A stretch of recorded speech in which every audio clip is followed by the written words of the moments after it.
पतिं सुरगुरुं वन्दे जगत्कारणं वन्दे पन्नगभूषणं मृगधरं वन्दे पशूनां पतिं वन्दे सूर्यशशाङ्कवलिनयनं वन्दे मुकुन्दप्रियं वन्दे भक्तजनाश्रयं च वरदं वन्दे शिवं शङ्करम् ॐ मृत्युञ्जयाय रुद्राय नीलकण्ठाय शम्भवे अमृतेशाय शर्वाय महादेवाय ते नमः।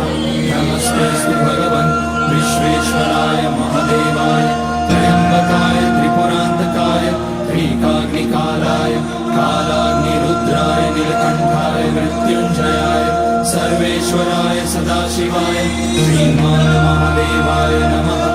यज्ञस्वरूपाय जटाधराय पीताम्बरधराय सनातनाय वीर्याय देवाय दिगम्बराय तस्मै यकाराय नमः शिवाय। पञ्चाक्षरमिदं पुण्यं यः पठेत् शिवसन्निधौ शिवलोकमवाप्नोति शिवेन सह मोदते।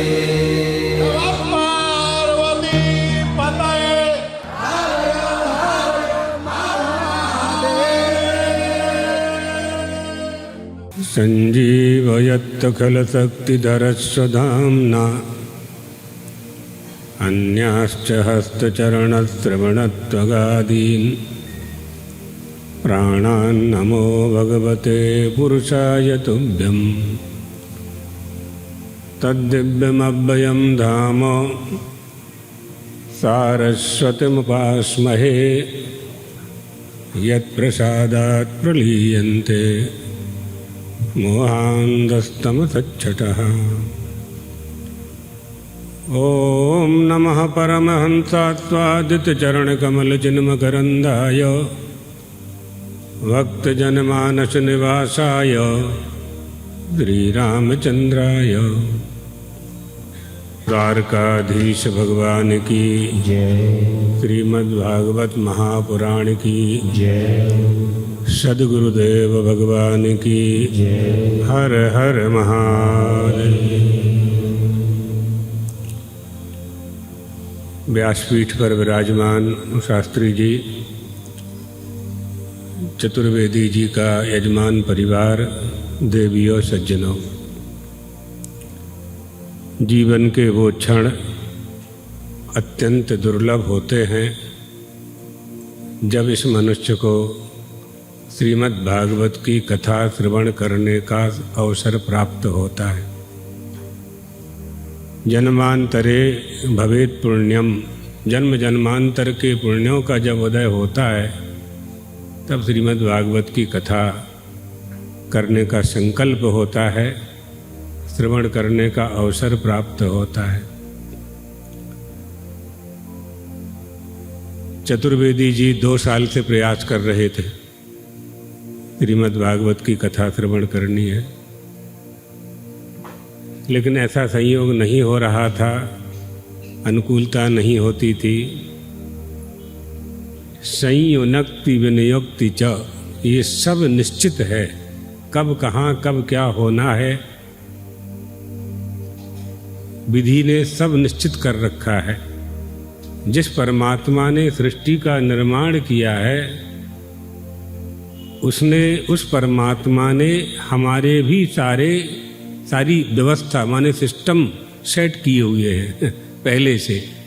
आयु कर्म च वित्तं च विद्या निधनमेव च इत्यादि से सब हमारा निश्चित है, भले ही हम उसे माने और चाहे ना माने। परमात्मा की सृष्टि में अनेक प्रकार की सृष्टि है। श्रीमद् भागवत के अनुसार सृष्टि का वर्णन आप लोग श्रवण करते हैं, ईश्वर की सृष्टि और जीव की सृष्टि। ईश्वर की सृष्टि में परमात्मा ने 84 लाख जीवों का निर्माण किया है, 84 लाख शरीर निर्मित किए। एकादश स्कंद में ये सुखदेव जी महाराज कहते हैं उस परमात्मा ने नाना प्रकार की विविध प्रकार की सृष्टियों का निर्माण किया, लेकिन उसके मन में संतोष नहीं हुआ।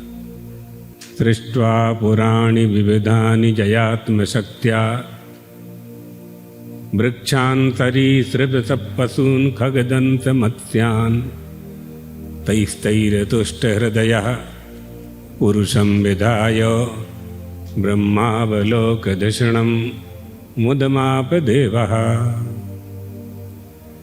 परमात्मा की सृष्टि में उन्होंने पंच तत्वों का निर्माण किया। नदी, पर्वत, झरना, पहाड़ सब का निर्माण किया। नाना प्रकार के शरीरों का निर्माण किया। उड़ने वाले पक्षियों का निर्माण किया। तैरने वाली मछलियों का निर्माण किया। रेंगने वाले सरीसृप पशून खग दंत मत्स्यान, खग मृग नभचर जलचर थलचर सब का निर्माण किया। लेकिन उस सृष्टिकर्ता के मन में संतोष नहीं हुआ। पता नहीं उसको ऐसा होता था कि अभी कोई काम बाकी है, ऐसा काम बाकी है जो मुझे करना है और मुझसे नहीं हो रहा है। तो उन्होंने पुनः तपस्या की। ब्रह्मा जी ने पुनः तपस्या की। तपस्या में उन्हें प्राप्त हुई सूचना, आकाशवाणी हुई, मानसी सृष्टि की रचना करें। तब उन्होंने मनुष्य देह की रचना की। और मनुष्य के सुंदर देह को देख करके यह मेरी कृति है, उन्हें महान आश्चर्य हुआ। क्या विशेषता थी? सारी सृष्टि तो आपका ही कौतुक है और सारी सृष्टि में परमात्मा विद्यमान है। प्राणी मात्र में परमात्मा है, ऐसा शास्त्र कहते हैं। लेकिन ब्रह्मा जी ने जैसे ही मनुष्य की सृष्टि को अपनी कुशलता, रचना की कुशलता का दर्शन किया तो अपनी आसन से उछल पड़े। ब्रह्मावलोकधिषणम, इस मनुष्य के मस्तक में ब्रह्म साक्षात्कार करने की सक्षम बुद्धि है। ये ब्रह्म साक्षात्कार कर सकता है। ऐसी सक्षम बुद्धि परमात्मा ने इस मनुष्य को प्रदान की। अच्छी संतान होती है।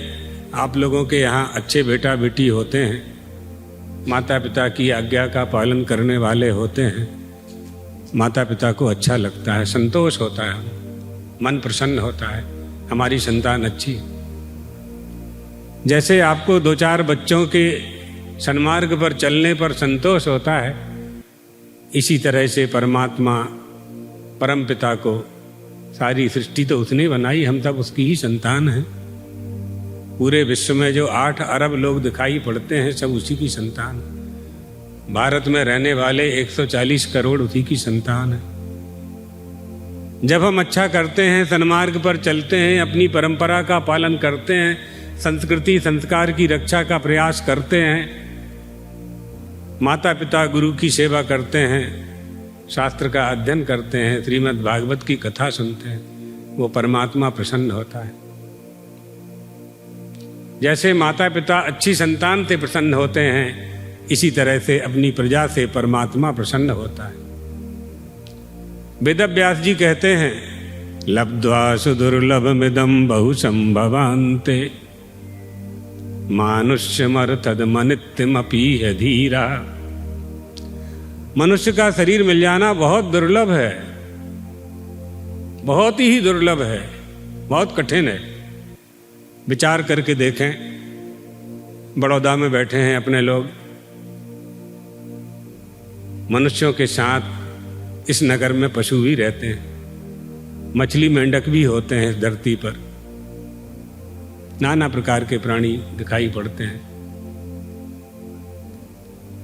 हमें विचार करना चाहिए, न जाने हमने कौन सा अच्छा किया था, कौन सा सत्कर्म किया था जिसके फलस्वरूप हमें मानव देह प्राप्त हुई। भागवतकार ही कह रहे हैं यह बात, लब्ध्वा सुदुर्लभमिदं बहुसंभवान्ते मानुष्यमर्थदमनित्यमपि धीरा। मानुष्यमर्थदमनित्यमपि धीरा। अरे मनुष्यों, हम जानते हैं कि तुम्हारा शरीर अनित्य है, तुम्हारा शरीर अनित्य है, ये देह जाने वाला है, ये 100 साल बाद मृत्यु लोक को छोड़ करके जाएगा, निष्प्राण हो जाएंगे। इसमें से प्राण निकल करके चले जाएंगे। तुम तो नहीं जाओगे, तुम तो यहीं रहोगे, तुम यहीं रहोगे, प्राण निकल करके चले जाएंगे। दो नहीं जाने वाले, एक तुम नहीं जाओगे, एक तुम्हारा साक्षी जो आत्मा है वो नहीं जाएगा, जिसे ब्रह्म कहते हैं। वो भी ना आता है ना जाता है, वो हमेशा रहता है। और तुम क्या हो, तुम्हारा शरीर तो यहीं पड़ा रहेगा, हाथ पैर आंख नाक कान। अब तो औषधि और केमिकल आ गया, उसको लगा दीजिए तो 1-2 महीने तक शरीर खराब नहीं होता है। बहुत से लोगों का कई साल तक शरीर रखे रहते हैं लोग विदेशों में। शरीर को रखे रहोगे, क्या मिलेगा उससे? उसमें से जो प्राण निकल गया, चेतन निकल गया। चेतनस चेतनानाम, जो चेतन को चेतनता प्रदान करता था, इस देह का जो संचालक था वो चला गया, तुम यहीं पड़े हो। तुम्हारे ही पुत्र ने तुम्हारे शरीर का संस्कार कर दिया। जिसको तुमने जन्म दिया उसी पुत्र ने तुम्हारी देह का संस्कार किया, अग्निदाह कर दिया, या भू समाधि दे दी, या जल में छोड़ दिया। पुत्र ही करता है। अनित्य है, कहने का अर्थ क्या है? यह शरीर अनित्य है। अनित्य है माने नहीं रहने वाला है। मानुष्यमर्थदमनित्यमपीह धीरः। धीर पुरुष क्या करते हैं, महापुरुष क्या करते हैं, विद्वान पुरुष क्या करते हैं? उनके लिए मनुष्यों में परमात्मा ने बुद्धि दी है, इसलिए उनको यह आदेश है। ये श्रीमद् भागवत की कथा श्रवण का आदेश और किसी शरीर को नहीं है, केवल मनुष्य शरीर को है। और वही सुन सकता है, वही आयोजन कर सकता है, वही धारण कर सकता है, श्रवण करा सकता है, श्रवण कर सकता है, वही आचार्य बन सकता है, वही यजमान बन सकता है, वही व्यासपीठ पर बैठ सकता है और वही व्यासपीठ पर बिठा सकता है। उसका नाम मनुष्य है। तो वेद व्यास जी कहते हैं, तूर्णम यतेत, शीघ्रता पूर्वक यत्न कर लो। अरे मनुष्यो, शीघ्रता पूर्वक यत्न कर लो। न पतेत, ये शरीर गिरे इसके पहले, तुम 100 साल के हो जाओ, मृत्यु के पहले। तूर्णम यतेत न पतेत धनु मृत्यु यावन। मृत्यु तो होनी है, आएगी हो। मृत्युर्विभेष किम मूढ़ो भीतम मुंचति किम यमः। कितना भी भयभीत हम हो जाएं, कोई मृत्यु नहीं चाहता, कोई मरना नहीं चाहता। सब मृत्यु से भयभीत होते हैं, डरते हैं, तभी ना अस्पतालों में भर्ती होते हैं। क्यों जाते हैं अस्पताल? हम रोग को दूर क्यों करते हैं? कोरोना को हमने क्यों भगाया? क्योंकि हम मरना नहीं चाहते। क्यों नहीं मरना चाहते? मरना क्यों नहीं चाहते हम? भी बहु बीजा मोटा प्रश्न छे। मृत्यु हम क्यों नहीं चाहते? और होना तय है ना। तूर्णम यतेत न पदेत धनु मृत्यु यावन। कितने भी भयभीत हो जाओ मनुष्यों, लेकिन संसार सागर को छोड़ के तुम्हें जाना ही पड़ेगा। तो क्या कर लें? अगर तुम्हें मृत्यु से निर्भय होना है, अभयम सर्वभूतेभ्यो, मेरे इस व्रत को तुम्हें धारण करना है कि मैं अभय प्रदान करता हूं, तो तूर्णम यतेत, शीघ्रता पूर्वक यत्न कर लो। क्या यत्न करना है? क्या यत्न करना है? क्या यत्न कर लेना है? तूर्णम यतेत, संसार सागर से पार होने का यत्न करना है। कैसे पार हो सकते हैं? कौन बताएगा? निःश्रेयसाय, मोक्ष की प्राप्ति हो जाए, निःश्रेयस की प्राप्ति हो जाए। गुरुजी बड़ा कठिन है मोक्ष प्राप्त करना। कोई बात नहीं, मोक्ष प्राप्त नहीं हो सकता है, इतना तुम नहीं कर सकते हो, तो इतना तो कर सकते हो कि दूसरी बार मनुष्य बन जाओ। दूसरा जो जन्म हो उसमें भी मनुष्य का ही शरीर मिले। निश्चित नहीं है कि आप मनुष्य ही बनेंगे, आपके सत्कर्म ही तय करेंगे आप किस शरीर में जाने वाले हो। और किस शरीर से हम आए हैं ये हमें कहाँ मालूम है? तो ये भी हमें कहाँ मालूम होगा कि हम न रहने के बाद कहाँ जाएंगे? किस मां के गर्भ में जाएंगे? मां के बिना तो जन्म नहीं होता है किसी का, किसी न किसी मां के गर्भ में जाएंगे।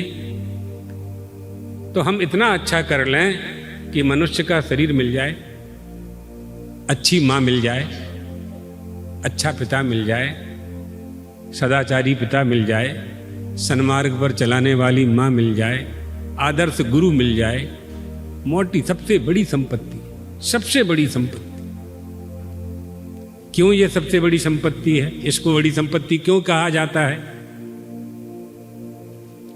इसलिए कहा जाता है कि जितने भी मनुष्य हैं सभी सुख प्राप्ति का उपाय करते हैं, सुख प्राप्ति का प्रयत्न करते हैं। महाभारत युद्ध हुआ, महाभारत युद्ध की विभीषिका को न देखने का संकल्प करने वाले विदुर जी हस्तिनापुर छोड़ करके चले गए। जिन बच्चों को मैंने अपनी गोद में खिलाया, आंगन में चलना सिखाया, वो मेरे सामने मरेंगे, मैं कैसे देखूंगा? एक दूसरे को बाण मारेंगे, तीर मारेंगे, अस्त्र शस्त्रों से घायल करेंगे। कौरव पांडव तीर्थ यात्रा पर निकल गए। भ्रमण करते करते प्रभास पाटन की ओर आए, सोमनाथ की ओर आए। वहां उद्धव जी मिल गए। उद्धव जी से विदुर जी ने समाचार सुना, महाभारत युद्ध हो गया है, परमात्मा श्री कृष्ण गोलोक चले गए हैं। ज्ञान की बात विदुर जी ने पूछी, ज्ञान का उपदेश कर दीजिए। उद्धव जी ने कहा, हमें विशेष कार्य से संकल्प पूरा करना है, तुम मैत्रेय जी के पास चले जाओ, वो तपस्या में रत हैं। मैत्रेय भगवान के पास चले। विदुर जी मैत्रेय जी भगवान के पास आ जाते हैं, नाना प्रकार के प्रश्न करते हैं। सारे प्रश्नों का समाधान मैत्रेय जी करते हैं। एक प्रश्न मैत्रेय जी कर देते हैं बीच में कि गुरुदेव, संसार के सारे प्राणी सुख प्राप्ति का उपाय करते हैं, लेकिन उन्हें सुख नहीं मिलता है, उल्टे दुख की प्राप्ति होती है। मैं इसका कारण जानना चाहता हूं। कितना सुंदर प्रश्न किया आप देखिए। सारे मनुष्य सुख प्राप्ति का उपाय करते हैं, लेकिन उन्हें सुख की प्राप्ति नहीं होती है, उल्टे दुख की ही प्राप्ति होती है। वो दुख का निवारण कैसे हो, वो मैं जानना चाहता हूं। कोई महात्मा मिल जाए, कोई महाजन मिल जाए, संत पुरुष मिल जाए, मोटा माड़स मड़ी जाए, तो उससे हम आप क्या मांगोगे? रोटी कपड़ा मकान मांगोगे ना? एना माटे उसके लिए तो परमात्मा ने 2 हाथ दिए, ज्ञानेंद्रियां कर्मेंद्रियां दी हैं।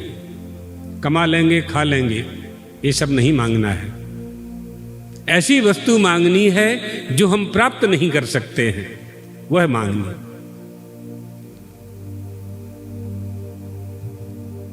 तो विदुर जी ने पूछा, सुखाय कर्माणि करोति लोके न तई सुखम वान्य दुपारमंबा बिंदेत भूयस्ततएव दुःखम यदत्र युक्तम भगवन बधिन्नः। भगवान हमें बताइए कि संसार के प्राणी सुख के लिए प्रयास करते हैं, लेकिन उन्हें सुख नहीं मिलता है। इसका कारण हम जानना चाहते। जिस उपाय से सुख प्राप्त होता है, सुख का जो मूल है, सुखस्य मूलम धर्मः, उसका ये मनुष्य पालन नहीं करता। इसलिए इसे सारी वस्तु, सारे साधन संसाधन तो प्राप्त हो जाते हैं, लेकिन सुख नहीं प्राप्त होता। आप 1 लाख रुपए का गद्दा ले लो, नींद ना आए तो गादला शू कर से? नहीं, गोली खाना पड़े। कोई अमेरिका वगैरह के जो देश हैं, वहाँ नींद की गोली खानी पड़ती है, तब लोग सोते हैं। हमारे भारत में, हमारे देश में अगर ये व्यासपीठ से 1 आध घंटा कथा ज़्यादा सुना दें, 4 घंटे की जगह 5-6 घंटे कर दें, तो 25% लोग यहीं सो जाएंगे। ये हमारा देश है। ये हमारा सुख है, ये हमारा आनंद है, ये हमारी शांति है, ये हमारी निश्चिंतता है। हम जानते हैं कि जो होना है तो होगा। जही कर जस भवितव्यता, तैसे ही मिलई सहाय। आप तहां नहीं जात है, ताही तहां लई जाए। क्या करोगे, आपके हाथ में है क्या? ये विचार अगर दृढ़ हो गया है तो आप निश्चिंत रहेंगे। बोले विहसी महेश तब, ज्ञानी मूढ़ न कोय। जेहि जब जस रघुपति करई, तेहि तब तस क्षण होय। वही होता है। कोई चाहे ज्ञानी हो, चाहे अज्ञानी हो, चाहे धनी हो, चाहे निर्धन हो। निर्धनता का भी कारण है और धनी होने का भी कारण है, मध्यम वर्ग का भी कारण है। सबके पीछे एक हेतु है, कारण है, उसे समझना चाहिए। आ जाएं, भागवत में ही आ जाएं। तो विदुर जी ने जब ये पूछा कि सुख की प्राप्ति क्यों नहीं होती, तो मैत्रेयी जी ने कहा, सोहम नृणाम चुल्ल सुखाय दुखम, महद्गतानां विरमाय तस्य, प्रवर्तये भागवतम पुराणम, यदा है साक्षात भगवान ऋषिभ्या। अरे विदुर, ये मनुष्य छोटी छोटी सी वस्तु की प्राप्ति के लिए महद्गतानां विरमाय तस्य, बड़े बड़े कष्ट उठाता है। न जाने कहां कहां जाता है, क्या क्या करता है। इस सारे उपदेश श्रीमद् भागवत में ही भरे पड़े हैं। सारे कष्ट उठाता है छोटे थोड़े से सुख के लिए। क्या, 4 रोटी और 1 सब्जी के लिए, 2 जोड़ी कपड़े के लिए भी जो सोचे। दूसरा क्या है? दूसरा तो दूसरों के लिए है। आप भले ही खूब कर लो, ना थी। धन कमाने का मना नहीं किया शास्त्रकारों ने, धर्मशास्त्रकारों ने। भगवान ने भी मना नहीं किया, खूब कमाओ, लेकिन धर्म से कमाओ, धर्म से संपादन करना चाहिए। सोहम नृणाम छुल्ल, छुल्ल माने छोटे छोटे सुख पाने के लिए मनुष्य बड़े बड़े कष्ट उठाता है। नौकरी करता है, खेड़ूआत खेती करता है, व्यापारी व्यापार करता है, नौकरी में जी हजूरी करता है, नौकरी चपरासी बनता है, मजिस्ट्रेट बनता है, नाना प्रकार के काम करता है। विदेश जाता है, परिवार का सुख छोड़ता है, पत्नी बच्चों को भारत में छोड़ता है, पैसा कमाने के लिए कनाडा जाता है ना। तो ये क्यों करते हैं हम? क्या प्राप्त करना है हमें? सुख प्राप्त करना है। भले ही वो नहीं जानता कि सुख क्या है। पहले तो हमें यही नहीं पता कि सुख कहते किसको है, आनंद कैसे किसे कहते हैं, कि शांति किसे कहते हैं, यही नहीं पता है। और हम खोज रहे। जितनी भी वस्तुएं हैं सब काम आप जान करके करते हैं। आपके बच्चे को एडमिशन कराना है तो बड़ौदा में सबसे अच्छा स्कूल जो टॉप का होगा उसी में आप एडमिशन कराएंगे। तो आप खोजेंगे, नेट में गूगल में सर्च करेंगे, जगह जगह विज्ञापन देखेंगे, सबसे अच्छा स्कूल कौन है। हर चीज़ खोजते हैं। व्यापार करने में आप खोजते हैं कि किस व्यापार में अधिक लाभ होगा। खेड़ूआत बौनी करता है तो विचार करता है कौन सी मिट्टी में कौन सा अनाज अधिक पैदा होगा, है ना। सब जगह खोजते हैं। ये नहीं खोजते कि सुख किसे कहते हैं और वो कैसे मिलेगा।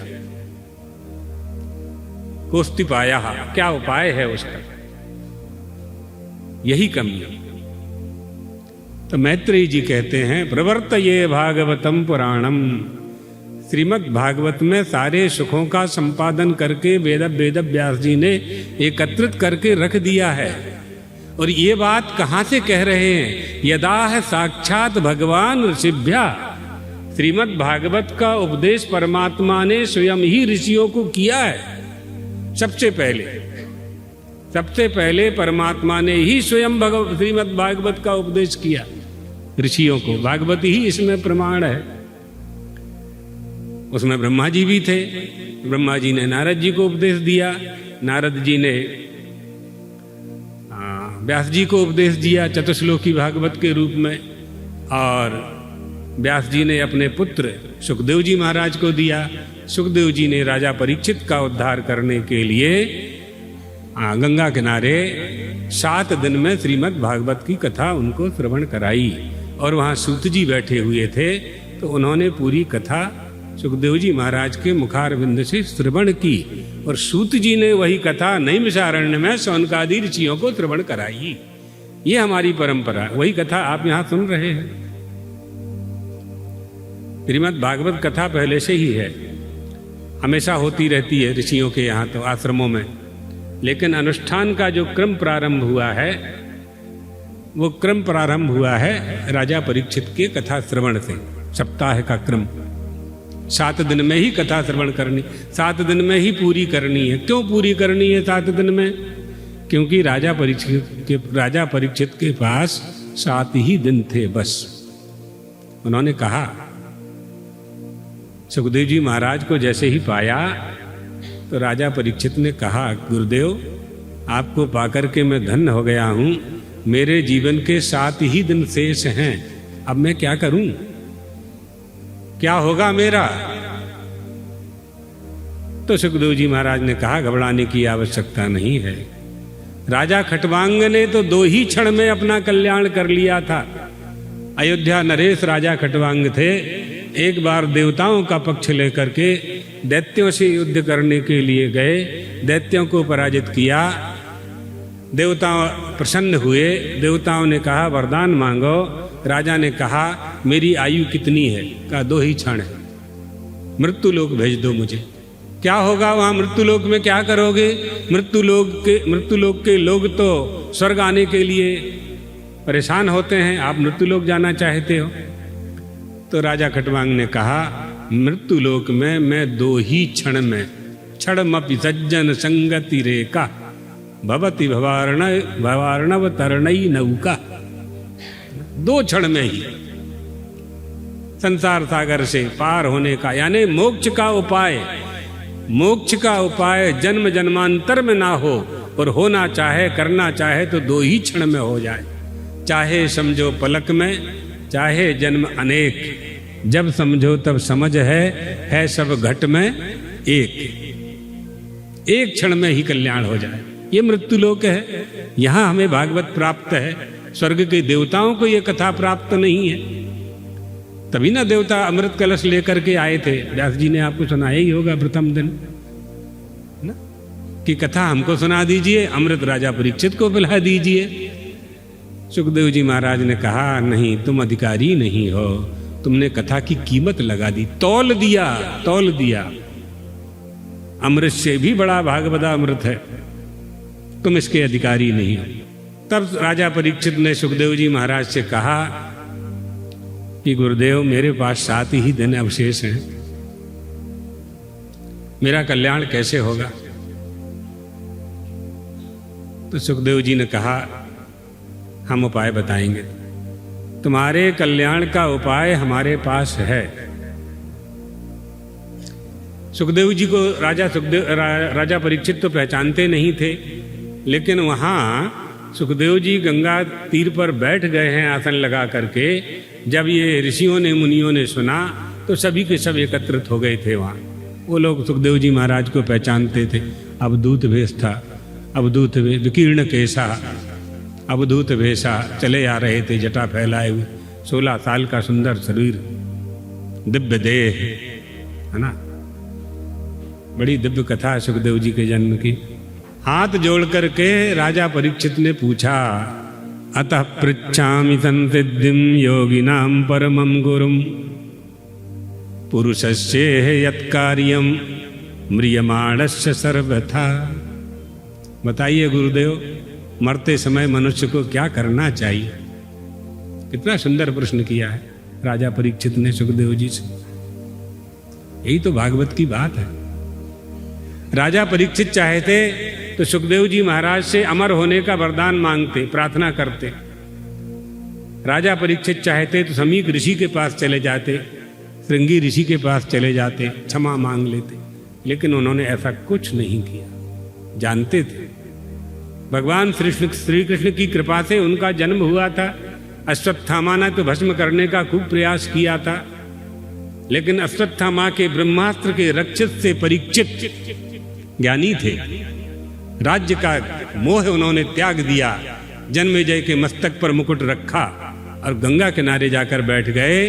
संसार की मोह माया से मेरा मन नहीं विरक्त हो रहा था, ऋषि ने शाप देकर के मेरा कल्याण कर दिया। ये मोक्ष के चिंतन है, ये मोक्ष के मार्ग हैं, मोक्ष के साधन हैं। यही चिंतन हमें वहां तक ले जाता है। और उपवास करके अनशन करके गंगा किनारे बैठ गए। तब सुखदेव जी महाराज उनको प्राप्त हुए। मैं आपसे प्रश्न करना चाहता हूं कि मेरे 7 दिन ही हैं, ऋषि ने मुझे शाप दे दिया है, मैंने उनका अपराध किया, मृत सर्प उनके गले में डाल दिया, उनके पुत्र ने मुझे शाप दे दिया, 7वें दिन तक्षक नाग के दंत से तुम्हारी मृत्यु हो जाएगी। अब मुझे क्या करना चाहिए?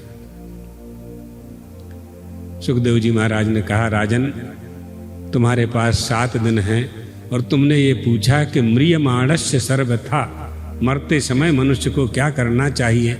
हम तुम्हें बताएंगे मनुष्य को पूरे जीवन क्या करना चाहिए, पूरे जीवन क्या करना चाहिए वो हम बताएंगे। उसी का नाम श्रीमद् भागवत की कथा है।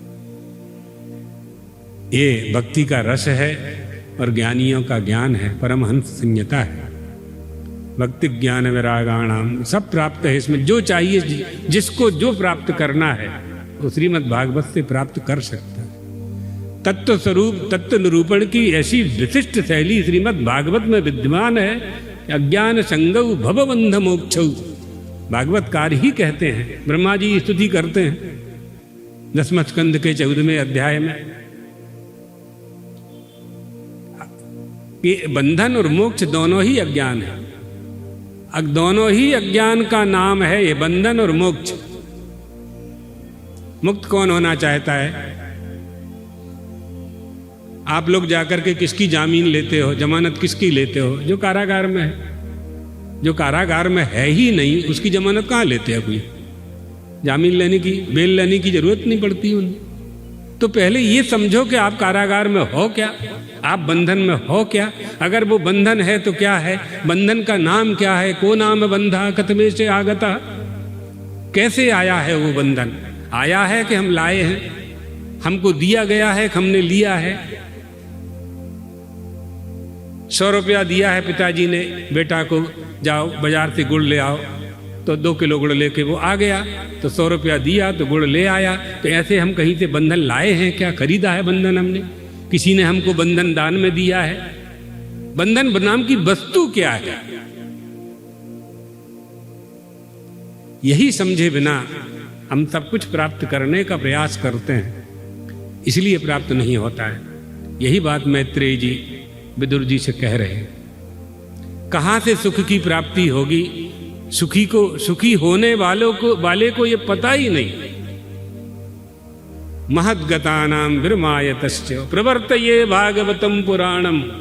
जो सुख चाहिए वो श्रीमद् भागवत में ही भर दिया है। किसने? परमात्मा ने स्वयं, और फिर उपदेश भी किया। किसको किया? यदा है साक्षात भगवान ऋषिभ्या, भगवान ने स्वयं ऋषियों को उपदेश दिया। अज्ञान संगौ भवबंध मोक्षौ द्वै नाम नानस्तु ऋतज्ञ भावात्। अंधकार और प्रकाश कहां पर है? तुम्हारे नेत्रों में है। तरणा विवाहिनी, सूर्य में ना अंधकार है ना प्रकाश है, सूर्यास्त होता ही नहीं है। आपको लगता है कि अभी 1 घंटे बाद अंधकार होने वाला है बड़ौदा में? ऐसा हमें लगता है। अंधकार और प्रकाश, तमः प्रकाश, दोनों ही सूर्य में, दोनों नहीं है। हम ये नहीं कह रहे हैं कि बड़ौदा में नहीं है अंधकार, नहीं होगा। सूर्य में ये दोनों नहीं है, क्योंकि सूर्यास्त होता ही नहीं। यहां हो जाता है और कहीं नहीं होता। जब वहां होता है तो यहां नहीं होता है। तो बंधन और मोक्ष दोनों अज्ञान के नाम हैं। बंधन है ही नहीं। इसलिए बंधन और मोक्ष, हम उनके बंधन में बंधे हुए हैं। वाल्मीकि जी से यही तो पूछा था सप्तऋषियों ने कि तुम जो चोरी करते हो, चोरी का जो धन ले जाते हो, परिवार का पोषण करते हो, तो क्या तुम्हें तुम्हारे परिवार के लोग इस पाप के भागी बनेंगे? उन्होंने परिवार के लोगों से पूछा। उन्होंने कहा हम क्यों भागी बनेंगे, आप बड़े हैं, आपकी जिम्मेदारी है हमारा उदर पोषण करने की, योगक्षेम करने की। कोई तैयार नहीं हुआ, वैराग्य आ गया मन में उनको। ये बात, यही संसार है। इस संसार के स्वरूप को हम बंधन कहते हैं। अब मोक्ष क्या है? मोक्ष क्या है? हाँ, जो वस्तु हमारे पास है, जिस वस्तु से हम प्रेम करते हैं, पहले सिद्धांत समझ लो। जिस वस्तु से हम प्रेम करते हैं हम उसको छोड़ नहीं सकते। अब आप देख लीजिए, और जो वस्तु आपसे प्रेम करती है आप वो भी आपको नहीं छोड़ सकती। तो आप सोच लीजिए कि कौन आपको छोड़ के जा रहा है और कौन आपके पास है, कौन आपके साथ रहता है। जो आपके साथ रहता है वही आपसे प्रेम करता है। बहुत लोग आपस में बात करते हैं कि हम आपसे बहुत प्यार करते हैं। हम आपको बता देते हैं सिद्धांत की बात कि कोई किसी से प्यार नहीं करता है। सब अपना अपना सुख जहाँ देखते हैं, लौकिक सुख देखते हैं, व्यवहारिक सत्ता देखते हैं, और जहाँ जहाँ हमारा स्नेह हो जाता है वहाँ वहाँ हम संबंध स्थापित कर लेते हैं, उसी को प्रेम कहते हैं। भागवत की कथा हो रही है, हाल में कथा हो रही है। चतुर्वेदी जी कथा करा रहे हैं, खर्चा वो कर रहे हैं, हम सुन भी नहीं सकते। हम सुन भी नहीं सकते। क्या करेंगे हम जीवन में? क्या करने वाले हैं? क्या प्राप्त करना चाहते हैं? वो क्या प्राप्त होने वाला है? इसलिए ये चिंतन दे दिया कि तुम्हें निर्माण नहीं करना है। तुम कौन हो तुम्हें ये जानना है। तुम हो ये तुम्हें नहीं जानना है। तुम हो कि नहीं हो इसके लिए किसी प्रमाण की आवश्यकता नहीं है। तुम ही हो, तुम ही हो कि तुम हो। तुम्हें कहीं प्रमाण की आवश्यकता नहीं। ये जानना है कि तुम कौन हो। को हम कथमिदम जाता, मैं कौन हूं, बस ये जानना है। मनुष्य है तो तुम्हें क्या करना चाहिए? तो मनुष्य का जो कर्तव्य है वो हमें करना चाहिए। ये सामान्य नियम हो गया। फिर विशेष नियम आ जाएगा। विशेष नियम क्या आएगा? हम मनुष्य हैं तो मनुष्य में क्या हो तुम? मनुष्य हम ब्राह्मण हैं तो ब्राह्मण का धर्म लागू हो जाएगा, ब्राह्मण का कर्म लागू हो जाएगा। क्षत्रिय हैं तो क्षत्रिय का धर्म कर्म लागू होगा। वैश्य हैं तो वैश्य का धर्म कर्म लागू होगा। शूद्र हैं तो शूद्र का धर्म कर्म लागू हो गया। फिर हम स्त्री हैं, हम पुरुष हैं, आप पुरुष हो तो पुरुष का धर्म लागू होगा। स्त्री हैं तो स्त्री का धर्म लागू होगा। फिर विशेष धर्म लागू होगा कि हम पति हैं, आप पति हो तो आपकी पत्नी होगी, तो दोनों के बीच में धर्म लागू हो जाएगा। संतान हो गई, एक बेटा एक बेटी हो गया, दोनों में बहन भाई का धर्म लागू हो जाएगा। ये विशेष धर्म है। सब गुरु शिष्य का धर्म ये विशेष है।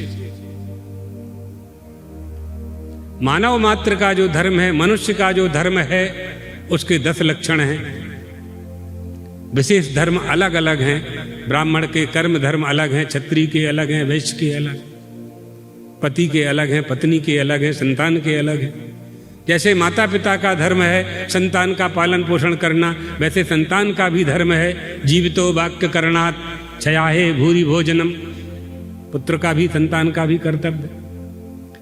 इसी तरह से सबके धर्म लागू हो जाएंगे, सामान्य धर्म और विशेष धर्म।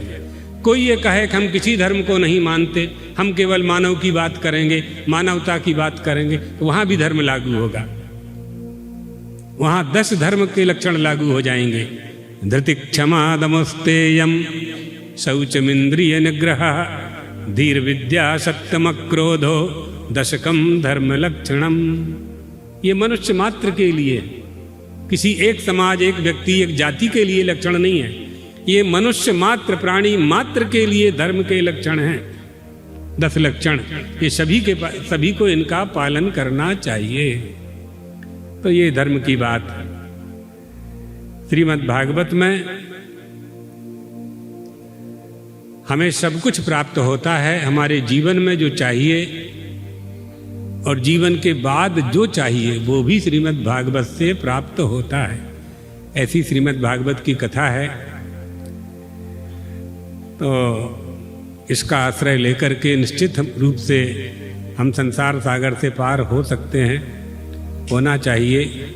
यही एकमात्र हमारे पास उपाय है कि हमें मानव शरीर प्राप्त हुआ है। साधन धाम मोक्ष कर द्वारा, ये मोक्ष का द्वार है। स्वर्ग जाने के लिए कोई सीढ़ी नहीं है। हम स्वर्ग कैसे जाएंगे, ये श्रीमद् भागवत की कथा ही बताएगी। हम धर्म के मार्ग पर कैसे चलेंगे, इसका ज्ञान श्रीमद् भागवत की कथा से ही होगा। रामायण जी की कथा से, राम कथा से ही होगा। हम माता पिता की, गुरु की सेवा क्यों करें, इसका उत्तर भी श्रीमद् भागवत की कथा से ही प्राप्त होगा। इसलिए इन कथाओं से हमारे जीवन जीने के जितने भी आयाम हैं उन सब को हम प्राप्त करते हैं। इसलिए विश्व में सबसे अधिक कही जाने वाली कथा श्रीमद् भागवत की कथा है। शास्त्रीय कथा है और वेदों का ये पका हुआ फल है। पका हुआ फल है वेद रूपी वृक्ष का श्रीमद् भागवत पका हुआ फल है, जिसमें न छिलका है और न गुठली है, रस ही रस है। मुँह रहो रसिको भुवि भावुका, रस ही रस है। श्री राम जय जय राम। श्री राम जय जय राम। श्री राम जय जय राम। श्री राम जय जय राम। श्री राम जय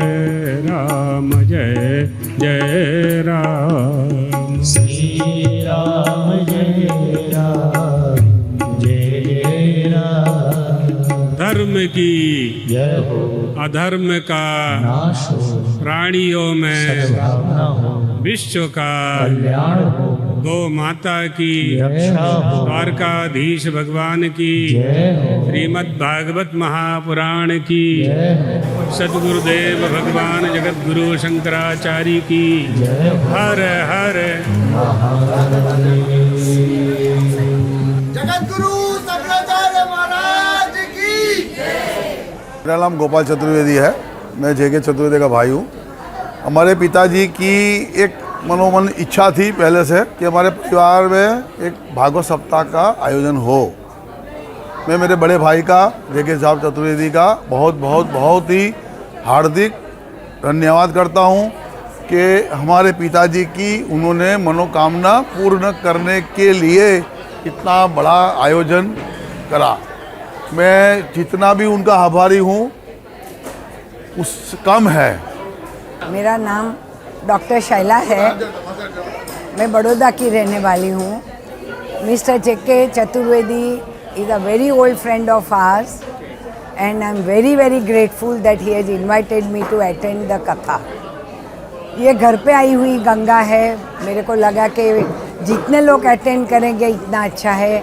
मथुरा से भी जो गुरुजी आए हैं उन्होंने बहुत अच्छी तरह से किया, बहुत डिफरेंटली बोले हैं और बहुत प्यार से बोले हैं। इतना ज़ोर से ऐसा लगा कि ये कथा उनकी पूरी ही नहीं होनी चाहिए, सुनते ही जाएंगे सुनते ही जाएंगे।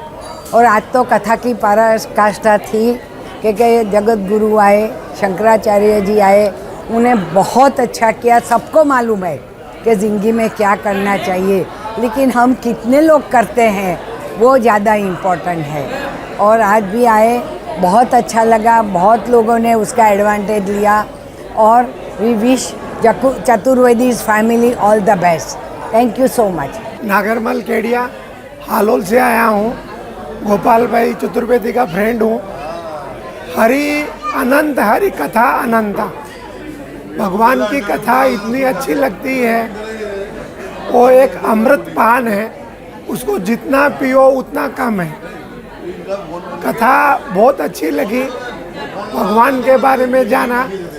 आज गुरुदेव आए थे शंकराचार्य जी, उन्होंने बहुत ज्ञान की बातें की। अपना जीवन कैसे सफल बना सकते हैं उन्होंने बताया। जो होना है वो विधि के हाथ में है। अपना काम है अपना कर्म करो, कर्म प्रधान विश्व करी राखा। अपने कर्मों पे पूरा विश्व टिका हुआ है, इसलिए आदमी को अपना कर्म बढ़िया करने चाहिए, जिससे अपना ये भाव भी सुधरे और आगे भावाबल भी सुधरे। जय श्री राम। मैं हालोल से आया हूँ और मेरा नाम विनोद एच प्रजापति है और लघु उद्योग भारती का हालोल इकाई का प्रेसिडेंट हूँ। मैं 7 दिन से कथा में आ रहा हूँ और जेपी साहब ने बहुत अच्छा सा प्रोग्राम किया और कथा भागवत कथा के माध्यम से जो लोगों का उद्धार हो रहा है उनके लिए बहुत बहुत उनको धन्यवाद है। और इतना अच्छा प्रोग्राम जो बहुत बहुत धन्यवाद है उनको कि इस प्रकार से प्रोग्राम रखा और शंकराचार्य जी खुद आए, उनके लिए बहुत बहुत धन्यवाद सर। जी, मेरा नाम पूनम चंद वर्मा है, मैं इंदौर से आया हूँ। श्री चतुर्वेदी परिवार के ने निमंत्रण दिया था और ये मेरा सौभाग्य है कि मुझे भागवत कथा सुनने का सौभाग्य प्राप्त हुआ और इतना सुंदर आयोजन बहुत वर्षों के बाद देखने को प्राप्त हुआ। इसके लिए चतुर्वेदी परिवार को बहुत बहुत धन्यवाद, साधुवाद। मेरा नाम संचिता है और मैं बड़ौदा में काफ़ी सालों से हूँ, लेकिन बेसिकली मैं बंगाल की हूँ और पटना में पली बड़ी हूँ।